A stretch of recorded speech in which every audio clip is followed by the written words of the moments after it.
The lights in Research Lab 7 flickered with an unsettling blue glow as Dr. Vrak adjusted the neural monitoring equipment one final time.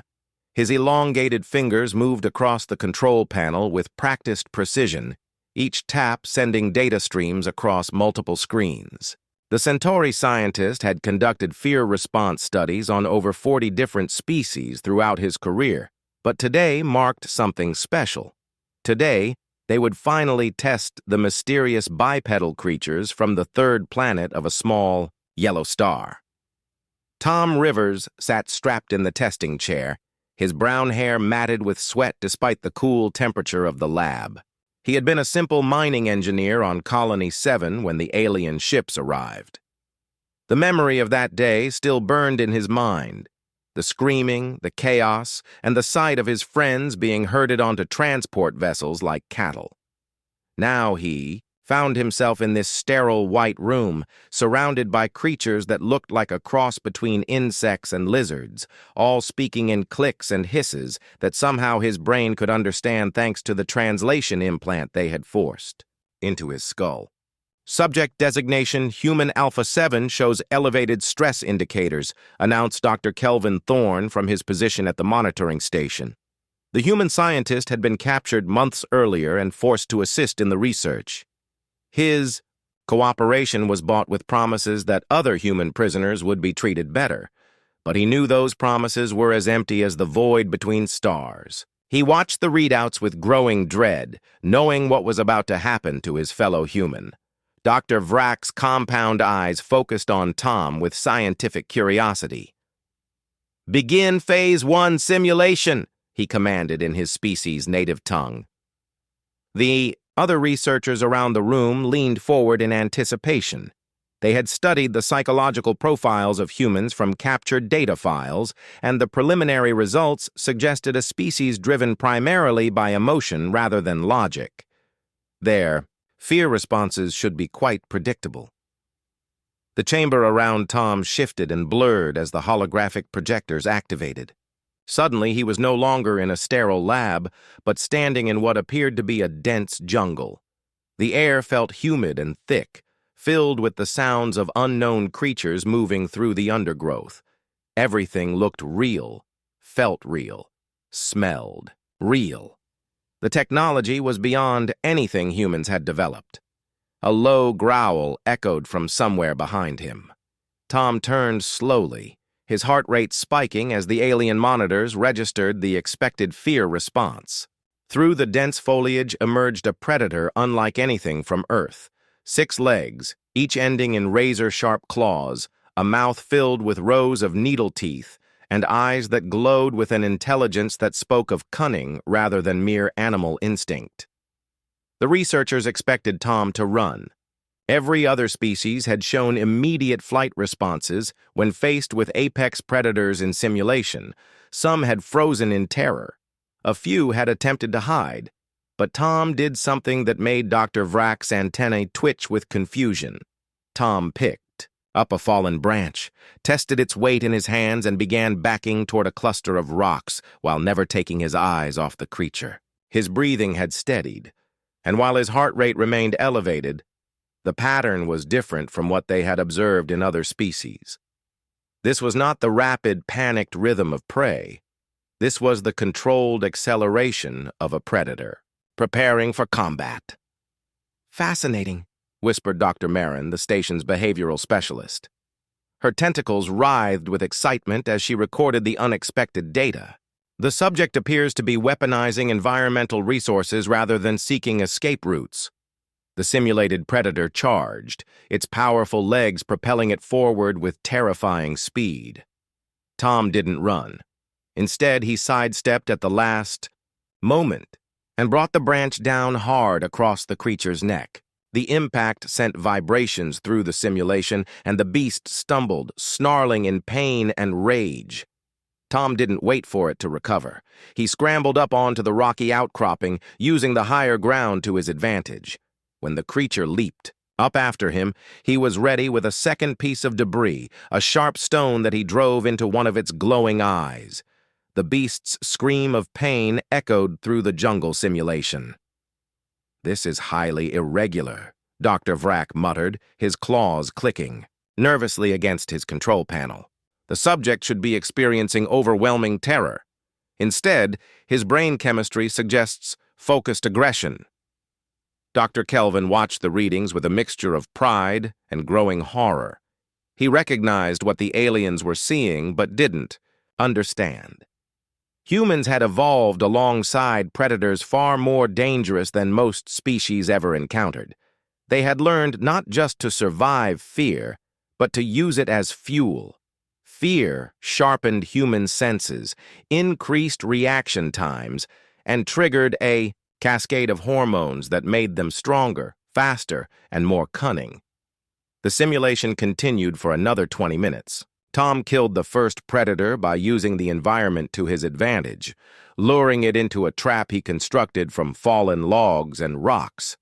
When the program spawned a second creature, he was ready with weapons crafted from the bones of the first. By the end of the session, he had not only survived, but had turned the jungle into his hunting ground. When the simulation finally ended, and Tom found himself back in the sterile white chair, his eyes held a cold satisfaction that made several of the alien researchers step back involuntarily. He had not been broken by fear. He had been educated by it. "Run the simulation again," Dr. Vrack ordered after a long moment of silence, "but increase the difficulty parameters by 30%. "Sir," Dr. Kelvin spoke up hesitantly, "perhaps we should analyze these results before proceeding. The subject's responses are unlike anything in our database." Dr. Vrack's compound eyes fixed on the human scientist with irritation. "That is precisely why we must continue. We have discovered something unprecedented, a species that responds to fear stimuli with enhanced aggressive capabilities rather than flight or submission responses."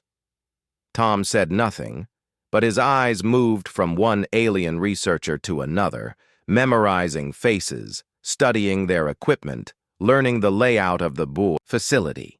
The aliens thought they were studying him, but Tom was studying them right back. And with each passing moment, he was learning exactly how their technology worked and where their weaknesses might be. The research team prepared for the next phase of testing, unaware that they had just made a terrible mistake. They had given a human detailed knowledge of their capabilities while simultaneously training him to overcome fear-based scenarios. In their scientific curiosity, they had created something far more dangerous than they could imagine. Dr. Kelvin returned to his monitoring station with growing dread. He knew his species better than these aliens did, and he recognized the look in Tom's eyes. It was the same expression worn by humanity's greatest warriors throughout history. The cold, calculating gaze of someone who had faced death and decided to make it afraid of him instead. 3 weeks had passed since the first simulation, and the research facility buzzed with unusual activity. Scientists from across the Galactic Confederation had arrived to witness what they were calling the human anomaly. Tom Rivers had become the most studied subject in the station's history, and each new test only deepened the mystery of human psychology. The testing chamber had been upgraded with more sophisticated equipment, and Dr. Vrack found himself reviewing data that challenged everything he thought he knew about fear responses. Where other species showed predictable patterns of mental breakdown under stress, humans seemed to exhibit the opposite effect. The more pressure applied, the more adaptive and dangerous they became. Tom sat in a different kind of restraint system. Today, one designed for subjects who had proven capable of escaping standard containment. The alien engineers had studied his previous breakout attempts and reinforced accordingly, but Tom noticed they had made assumptions based on their own limitations rather than human capabilities. He filed this information away for later use. "Today, we test isolation scenarios," announced Dr. Marin to the assembled research team. Her tentacles moved across her control interface with excited energy. "We will simulate complete social disconnection, a fear response that has proven effective on 97% of tested species." The simulation began differently this time. Tom found himself alone in what appeared to be an endless gray void. No ground, no sky, no reference points of any kind. The silence was absolute, pressing against his eardrums like a physical weight. This was designed to induce madness through sensory deprivation and social isolation. Tom closed his eyes and began to count. Not frantically, but with steady precision. 1 Mississippi, 2 Mississippi, 3 Mississippi. He established a rhythm, a mental anchor in the emptiness. While the monitoring equipment registered elevated stress indicators, it also showed something the researchers had never seen before: active cognitive adaptation to the hostile environment. After what felt like hours but was actually only 43 minutes, Tom began talking to himself. Not the rambling speech of someone losing sanity, but structured conversations. He reviewed everything he knew about the station's layout, discussed engineering problems from his mining days, and even told himself jokes to maintain morale. "Remarkable," whispered Dr. Belix, a newly arrived specialist in xenopsychology. His blue-scaled head tilted as he studied the readouts. "The subject is not succumbing to isolation psychosis. Instead, he appears to be using self-dialogue as a cognitive tool to maintain mental stability." Dr. Kelvin watched with a mixture of pride and terror. He had tried to warn them about human adaptability, but they dismissed his concerns as species loyalty rather than scientific observation. Now they were seeing it firsthand, and they still didn't understand the implications. The simulation shifted. The void was replaced by a scenario designed to trigger betrayal trauma.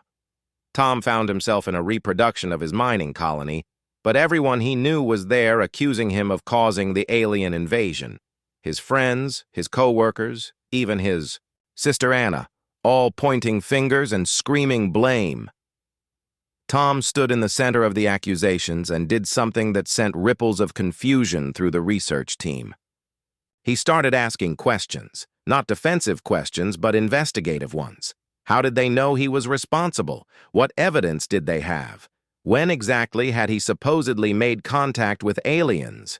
Within minutes, he had identified inconsistencies in the simulation. The betrayal scenario began to collapse as Tom systematically dismantled the emotional manipulation through logical analysis. He treated the traumatic situation like a puzzle to be solved rather than an emotional attack to be endured. "Increase trauma parameters," Dr. Vrak ordered, his voice tight with frustration. "Add physical threat components to the betrayal scenario." The simulation complied. Now Tom's accusers carried weapons, threatening violence if he didn't confess to his crimes. But instead of cowering or fleeing, Tom began moving with purpose. He studied their positions, identified the leaders, and started working on turning them against each other by pointing out flaws in their accusations. "He's not experiencing the scenario," Dr. Marin observed with growing alarm. "He's gaming it. The subject is treating our most advanced psychological torture simulations like training exercises." Dr. Kelvin couldn't stay silent any longer. "That's because humans evolved as problem solvers under pressure," he said quietly. "You're not breaking him down. You're building him up. Every scenario teaches him something new about dealing with hostile situations." The research team exchanged uncertain glances. This was not proceeding according to their models. Fear was supposed to be a universal constant, a basic survival response that could be predicted and controlled. But humans seemed to have developed something unique, the ability to metabolize fear into tactical advantage. The final test of the day was the most ambitious yet.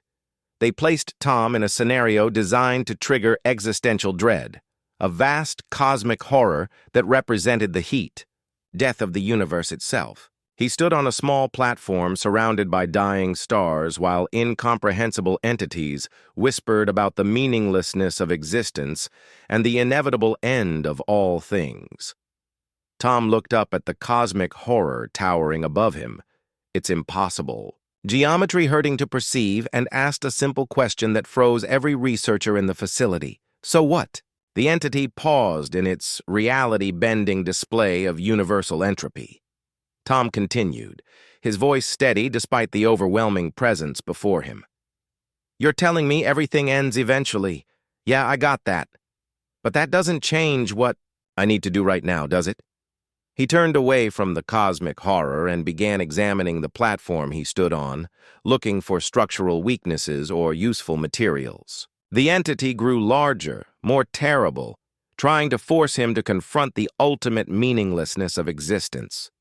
Tom ignored it and started doing push-ups.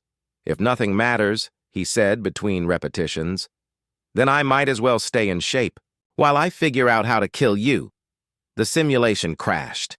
The cosmic horror scenario, designed to induce catatonic despair in any thinking being, had been defeated by human pragmatism and spite. Tom sat in the testing chair, slightly out of breath from his exercise routine, and smiled at the alien researchers surrounding him. For the first time since beginning the experiments, Dr. Vrack felt something he had never experienced while studying other species. He felt afraid. Not of the cosmic horrors in his simulations, but of the human sitting calmly in the chair, looking at him with the same analytical expression Tom had used on everything else they had thrown at him. The research team spent the rest of the day in heated discussion about their findings. What they had discovered was not a species with unusual fear responses, but a species that had weaponized every survival mechanism in ways that turned defense into offense. They had created something far more dangerous than they intended.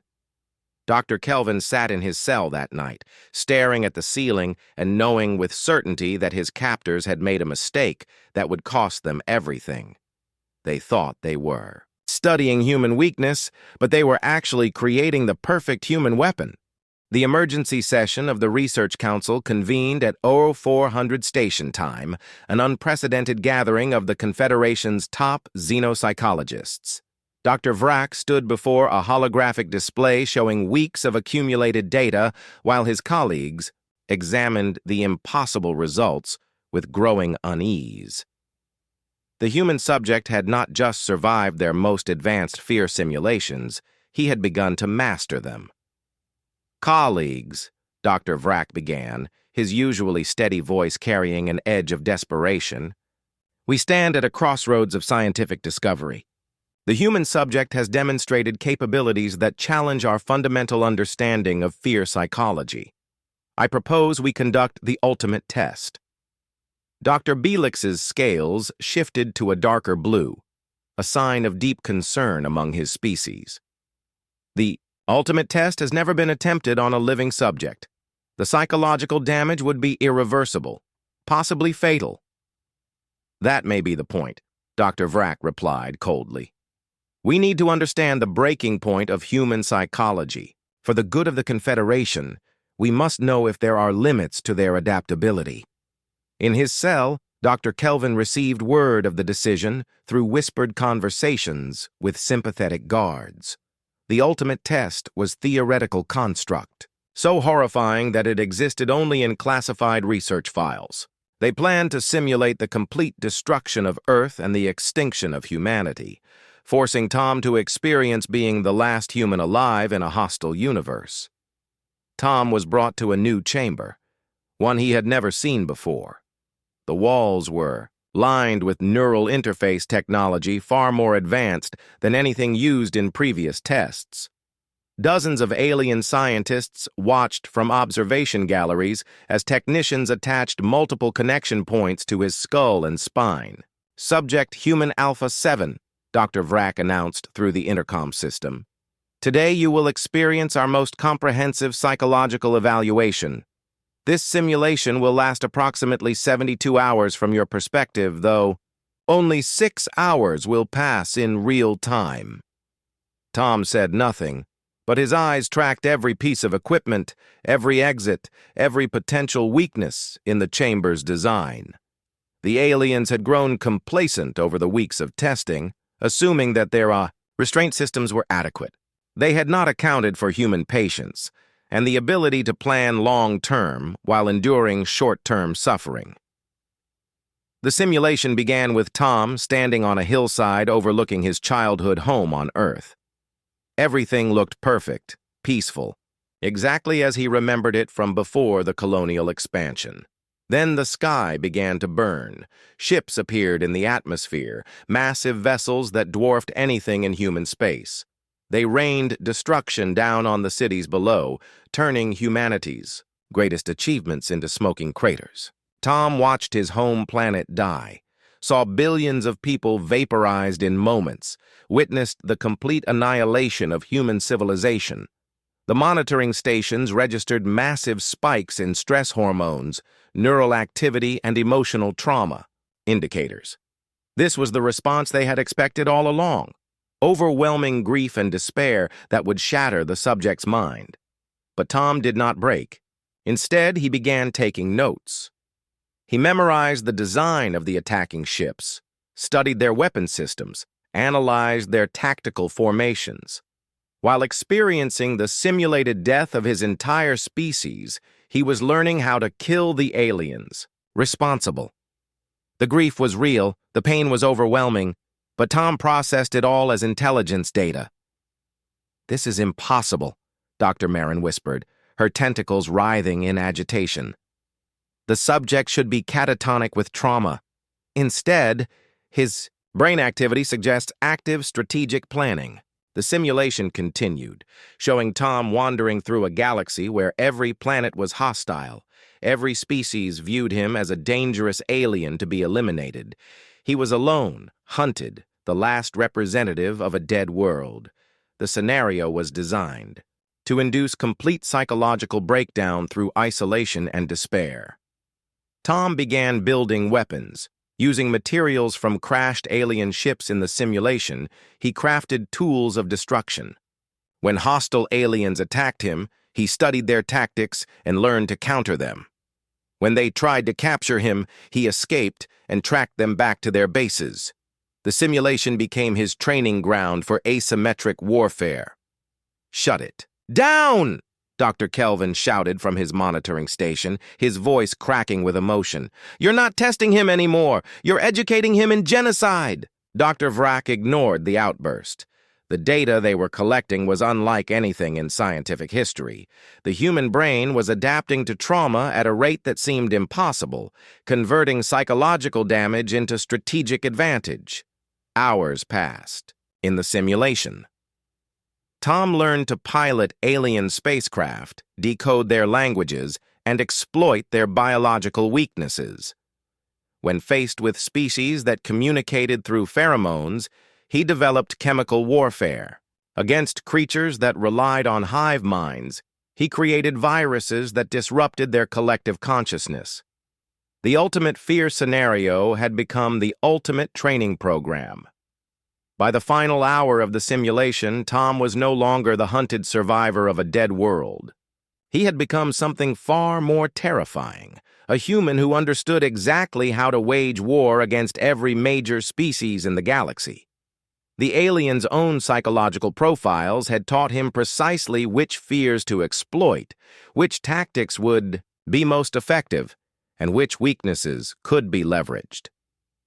When the simulation finally ended, Tom opened his eyes and looked directly at Dr. Vrak with an expression that made the alien scientist's chitinous exoskeleton crawl with involuntary fear responses. It was the look of someone who had experienced the worst possible scenario and decided to make sure it never happened by becoming the worst possible nightmare for anyone who might try.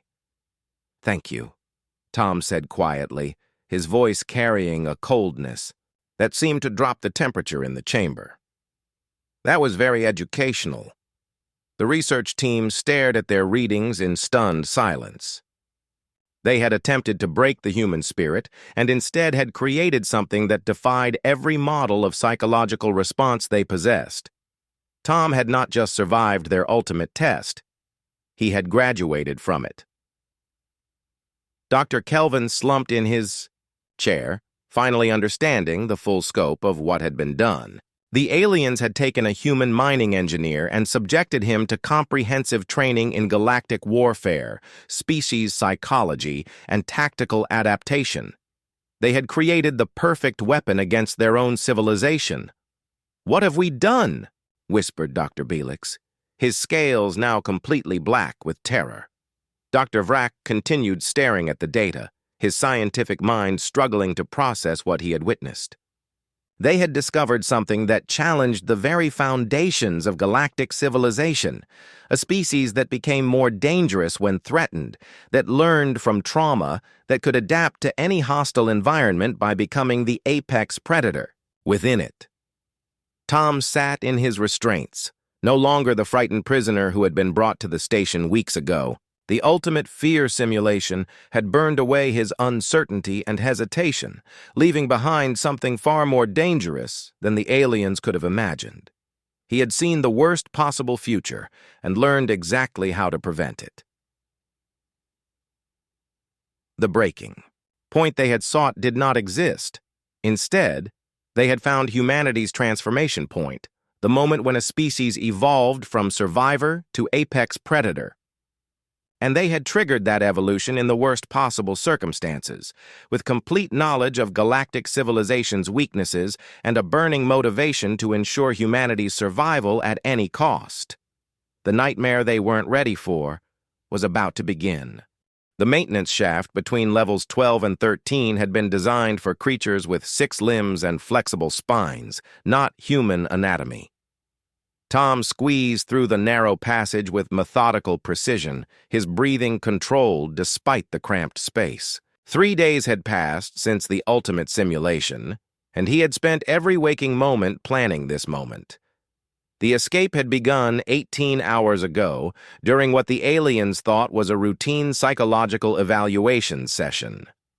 Tom had waited until the technician's attention was focused on his readings before implementing a technique he had learned from studying the station's security footage. Humans, it turned out, could dislocate their own joints in ways that most species found impossible to predict or prevent. Behind him, alarm klaxons echoed through the ventilation system as security teams discovered his absence. Dr. Vrak's voice crackled over the intercom, ordering a complete lockdown of the facility. But Tom was no longer the confused prisoner they had captured months ago. He was something far more dangerous, a human who understood their technology, their psychology, and their weaknesses better than they understood themselves. The security center lay ahead, its location burned into his memory from weeks of careful observation.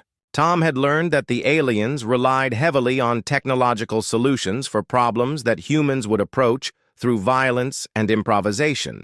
Their entire security system was designed to contain creatures who would attempt to override electronic locks or hack computer systems. They had never encountered a species that would simply break things until they worked. Tom emerged from the ventilation shaft into a corridor lined with alien script and holographic displays. 3 security guards patrolled the area, their weapons designed to incapacitate through neural disruption rather than physical damage. The Confederation preferred to study their prisoners rather than kill them, a preference that was about to become a fatal weakness. The first guard died before he could draw his weapon. Tom's improvised garrote, crafted from wire stripped from the ventilation system, cut through the alien's neck with surgical precision. The second guard managed to raise his neural disruptor before Tom's knee connected with the creature's equivalent of a solar plexus. The third guard activated his emergency beacon before Tom silenced him permanently with a piece of broken debris. "Alert! Security breach in Sector 7!" The announcement echoed through the station as Tom accessed the guard's equipment. The neural disruptor was useless in his hands, designed for alien nervous systems. But the communication device and access codes were exactly what he needed. Dr. Kelvin heard the commotion from his cell and felt a cold dread settle in his stomach. He knew Tom well enough by now to recognize that this was not a desperate escape attempt. This was a systematic dismantling of the facility's defenses, carried out with the patience and precision of someone who had spent weeks learning exactly how to hurt his captors most effectively. Tom moved through the facility like a shadow, avoiding the main corridors and using maintenance passages that the aliens had never expected a prisoner to access. Their security cameras tracked empty hallways, while he moved through areas they had forgotten to monitor. Each checkpoint he bypassed brought him closer to his primary objective, the main data core where all their research was stored. The research lab was a maze of equipment and computers, far more sophisticated than anything humanity had developed. Tom began his work with the same methodical approach he had used for everything else. He didn't try to hack the systems or override their security protocols. Instead, he physically destroyed the components that prevented data access, using his knowledge of engineering principles to identify the most vulnerable points. "What is that sound?" Dr. Marin asked, as metallic crashes echoed through the laboratory section. The security monitors showed empty corridors, but something was systematically destroying millions of credits worth of research equipment.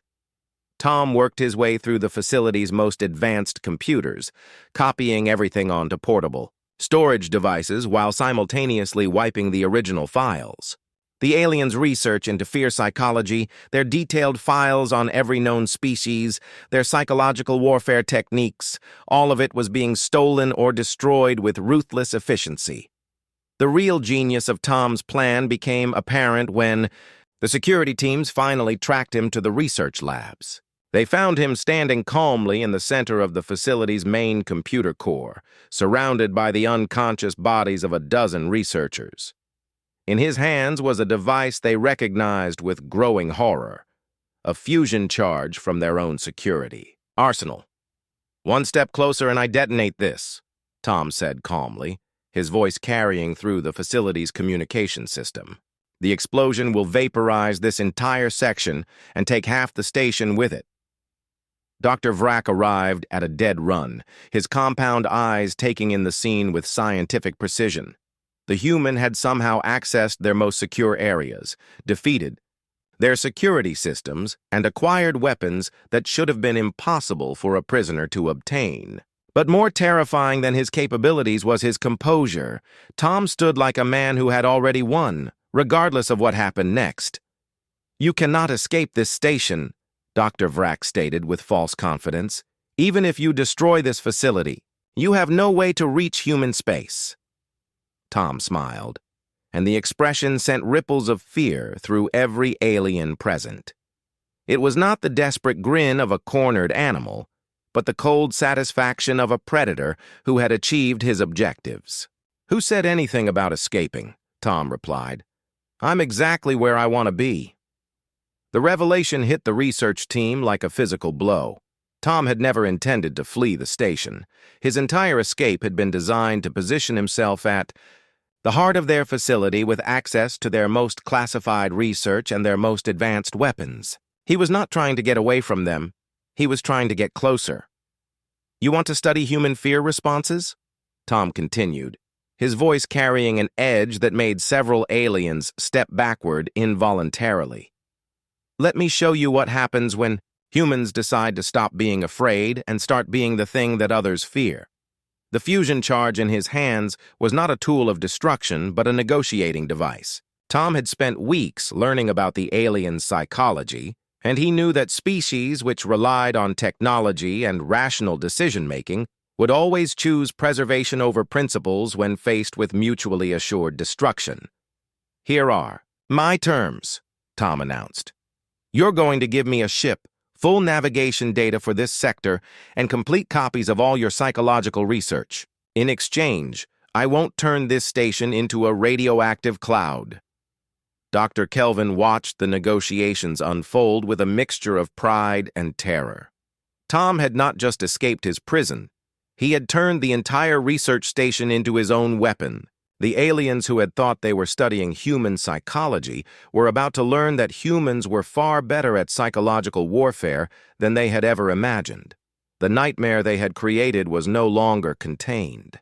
It was free, armed with their own knowledge, and preparing to return to human space with information that would fundamentally alter the balance of power in the galaxy. Tom Rivers, mining engineer turned perfect weapon, was about to introduce the galactic community to a concept they had never encountered, a species that made war not with superior technology or numbers, but with the deliberate and systematic exploitation of their enemies' deepest fears. The real, Test was about to begin, and this time, the aliens would be the subjects. Admiral Knox stood on the observation deck of the human battleship Defiance, watching the Centauri diplomatic vessel approach through the void of space. 6 months had passed since Tom Rivers had returned from his imprisonment with a data core, containing the psychological profiles of every major species in the Galactic Confederation. 6 months since humanity had learned exactly how to wage war on the minds of their enemies, rather than just their bodies. The changes had been swift and terrifying in their efficiency. Human exploration ships now appeared at the edge of alien systems, not attacking or invading, but simply watching, observing, learning. The mere presence of a human vessel was enough to send entire planetary populations into panic, because word had spread throughout the galaxy about what the strange bipedal creatures could do when they understood their enemies' fears. Tom had been promoted to Director of Psychological Operations, a position that existed nowhere else in galactic civilization. He sat in the command center of the Defiance, surrounded by displays showing the fear response patterns of 43 different species. What had been torture in alien hands had become the foundation of humanity's new dominance in galactic politics. "The Centauri delegation is requesting permission to dock," reported Lieutenant Hayes from the communication station. "Their bio readings indicate extreme stress levels across the entire crew." Tom smiled, the same cold expression that had terrified his former captors. "Grant permission, but keep them waiting in the docking bay for exactly 17 minutes before escort arrives. That's the optimal time to increase anxiety levels in their species without triggering fight or flight responses." The psychological warfare had begun before the aliens even boarded the ship. Tom had learned that Centauri social structures were built around rigid scheduling and predictability. The delay would create maximum psychological pressure without obvious aggression, establishing human dominance through means the aliens couldn't complain about diplomatically. Dr. Vrack led the delegation, his once confident demeanor replaced by the nervous twitching that Tom remembered so well from their final meeting at the research station. The alien scientist who had once treated humans as fascinating test subjects now moved with the careful steps of prey in the presence of a known predator. The conference room had been designed specifically for this meeting, with lighting frequencies that would cause mild discomfort in Centauri vision, subtle audio generators that produced sounds just below their conscious hearing threshold, and temperature settings that were technically within their comfort range, but psychologically oppressive. Every detail had been calculated to create maximum stress without providing grounds for diplomatic protest.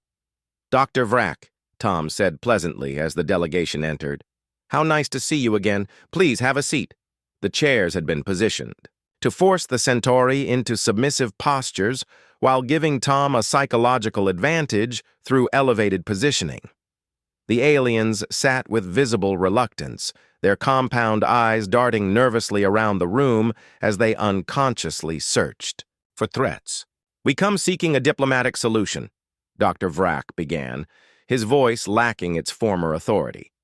"The Confederation wishes to establish peaceful relations with humanity." Tom leaned back in his chair, studying the alien delegation with the same clinical interest they had once shown him. Peaceful relations. How interesting. Was it peaceful when you kidnapped human colonists for your experiments? Was it peaceful when you tortured prisoners to study their fear responses?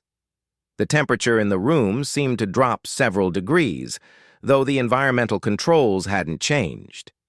Tom's voice carried an undertone that triggered instinctive terror responses in the Centauri nervous system, a technique he had learned from their own research files.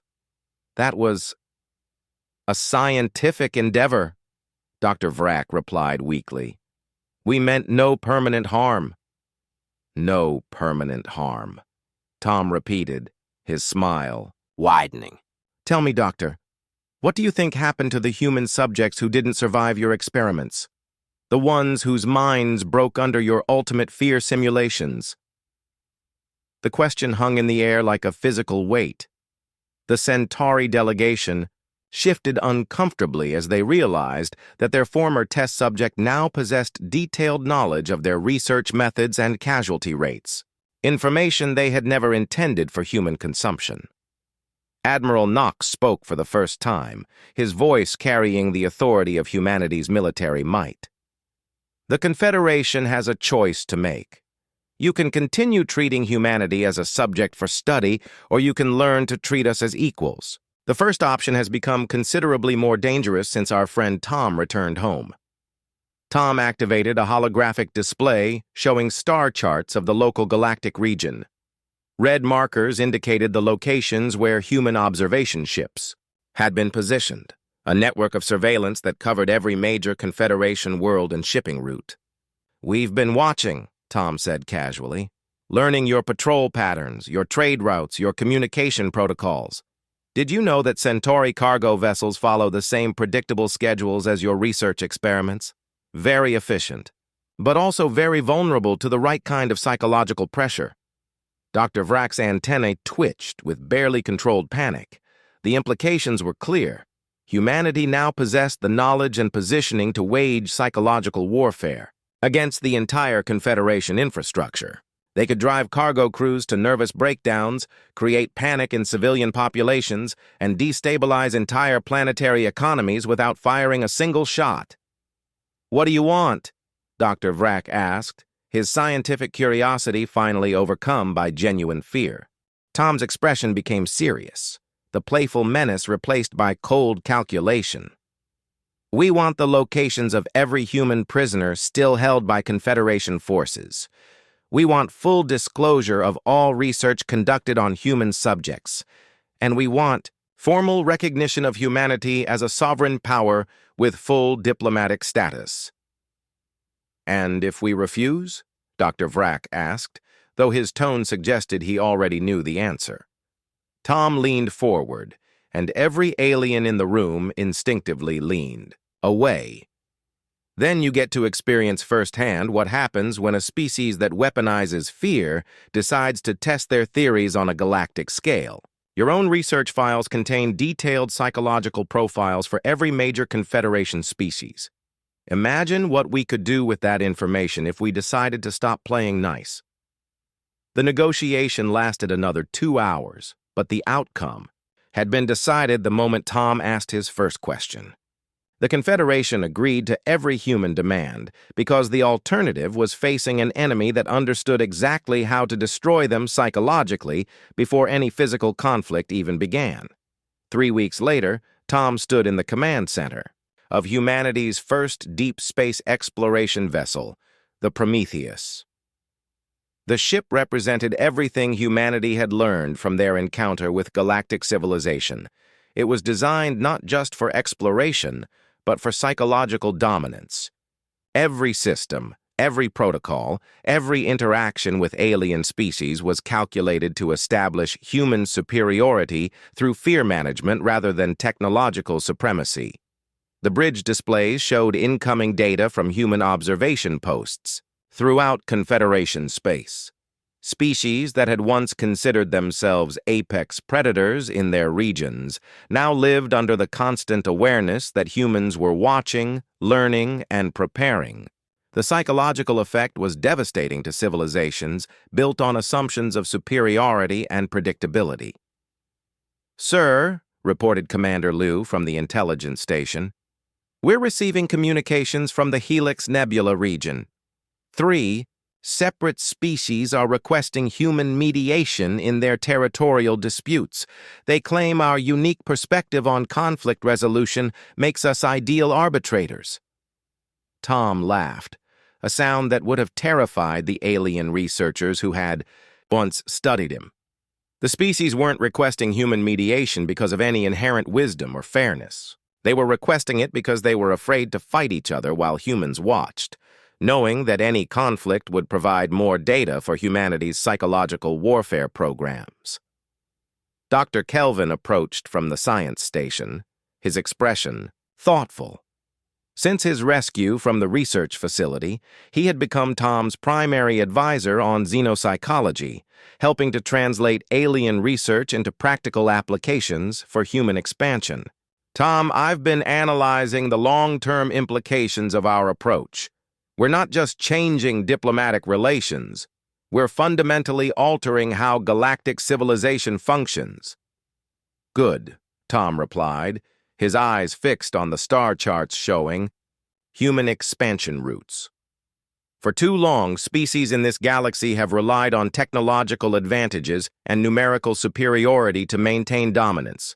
We're introducing a new factor, the deliberate exploitation of psychological weaknesses. It levels the playing field in ways they never expected." The communication array crackled to life with incoming messages from across human space. Colony worlds reporting successful negotiations with alien traders who accepted unfavorable terms rather than risk psychological analysis. Exploration teams discovering abandoned alien outposts because the previous occupants fled at the first sign of human interest. Military commanders reporting that hostile alien fleets were withdrawing from contested systems without engagement. Humanity had become the galaxy's new apex predator, not through superior weapons or overwhelming numbers, but through the systematic application of fear as a strategic resource. Every species in the Confederation now lived with the knowledge that humans understood their deepest psychological vulnerabilities and were perfectly willing to exploit them. The Confederation Council has sent another formal request for a comprehensive peace treaty, Commander Liu reported. They're offering significant territorial concessions and trade advantages. Tom studied the proposal with the same analytical approach he had used to survive the alien fear simulations. The terms were generous to the point of desperation. Entire star systems offered as buffer zones, exclusive trading rights, and formal recognition of human psychological research as a legitimate diplomatic tool. "They're not offering us peace," Tom observed. "They're offering us dominance. They want a treaty because they're afraid of what happens if we decide formal diplomacy is unnecessary." Dr. Kelvin nodded gravely. "We've created a situation where our former captors are now our most eager allies. The species that wanted to study human fear are now terrified of becoming its target." The irony was not lost on any of the human crew. The aliens who had kidnapped and tortured human subjects to understand fear psychology had accidentally created the perfect weapon against their own civilization. They had educated humanity in the deepest psychological vulnerabilities of every major galactic power and provided the motivation to use that knowledge without restraint. Tom walked to the main viewing port and stared out at the stars. Somewhere in this galaxy were human prisoners still held in alien facilities, colonial worlds under threat from hostile species, and exploration teams facing unknown dangers. But now humanity possessed something that gave them unprecedented advantages: the complete psychological profiles of their enemies and the knowledge of how to turn fear from a weakness into a weapon. "Set course for the Vega system," Tom ordered. "Intelligence reports indicate a species there that hasn't yet learned about human capabilities. It's time for another educational demonstration." The Prometheus turned toward its new destination, carrying with it the accumulated fears and weaknesses of galactic civilization. Tom Rivers, once a simple mining engineer, had become something far more dangerous, a human who understood that in a galaxy full of apex predators, the most terrifying creature was the one that made other predators afraid to hunt. The galaxy had tested human fear and discovered their greatest nightmare, a species that had learned to make nightmares of their own. The age of human expansion had begun, and it would be built not on conquest or colonization, but on the simple recognition that in a universe full of dangerous creatures, humans had become the thing that dangerous creatures feared most. The nightmare they weren't ready for had become the reality they could no longer escape.